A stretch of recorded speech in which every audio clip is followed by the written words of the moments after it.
तो ये वो कहानी है जो कोई नहीं बताता। बिहार को पूरे इंडिया में मॉक किया जाता है, लेकिन एक फैक्ट कभी चेंज नहीं होगा। बिहार को सिस्टमेटिकली डिस्ट्रॉय किया गया ताकि बाकी इंडिया फ्लरिश कर सके। 17th-18th सेंचुरी में बिहार दुनिया का सबसे इंपॉर्टेंट रॉ मटेरियल एक्सपोर्ट करता था, सॉल्ट बीटर। ये गन पाउडर का 75% इंग्रेडिएंट है। ब्रिटिश, फ्रेंच, डच किसी की भी कैनन नहीं चल सकती थी बिहार के सॉल्ट बीटर के बिना। पटना से यूरोप तक एक्सपोर्ट होता था। लेकिन 1793 में ब्रिटिश गवर्नमेंट ने परमानेंट सेटलमेंट लाई। जमींदार को फिक्स टैक्स देना पड़ता था, चाहे फेमाइन हो या क्रॉप फेल हो। और डिस्ट्रीब्यूशन देखो, हर 11 रुपए में से 10 रुपए ब्रिटिशर्स ले जाते थे। 1 रुपए जमींदार रखता था और फार्मर जीरो। जब पेजेंट्स पे नहीं कर पाते थे तो उनकी जमीन ऑक्शन हो जाती थी। अपनी ही जमीन पे मजदूर बन गए। फिर ब्रिटिशर्स ने बिहार की इंडस्ट्री क्रश कर दी।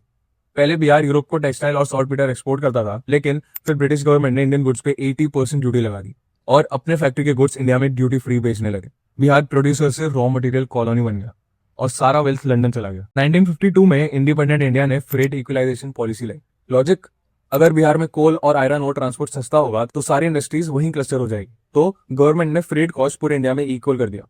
रिजल्ट क्या हुआ? बिहार का नेचुरल एडवांटेज खत्म।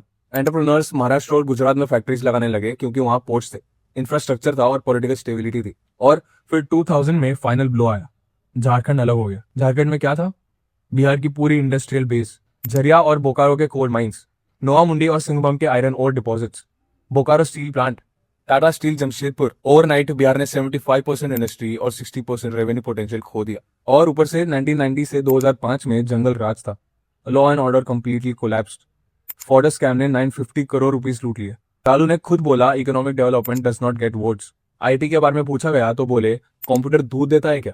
इन्वेस्टर्स भाग गए, स्किल्ड यूथ माइग्रेट कर गया और कैपिटल फ्लड। तो ये है बिहार की रियलिटी। पहले ब्रिटिशर्स ने लूट लिया, फिर इंडिपेंडेंट इंडिया ने पॉलिसीज बनाई जो बिहार को डिसएडवांटेज में डाल दिया। फिर झारखंड सेपरेशन ने इंडस्ट्रियल बेस छीन लिया और फिर governance collapse was the final nail in the coffin. Comment on Bihar and I'll send you how Bihar saltpeter powered every European war, how 1952 freight policy killed Bihar's coal iron advantage, and how Jharkhand separation took 75% industry overnight in 2000.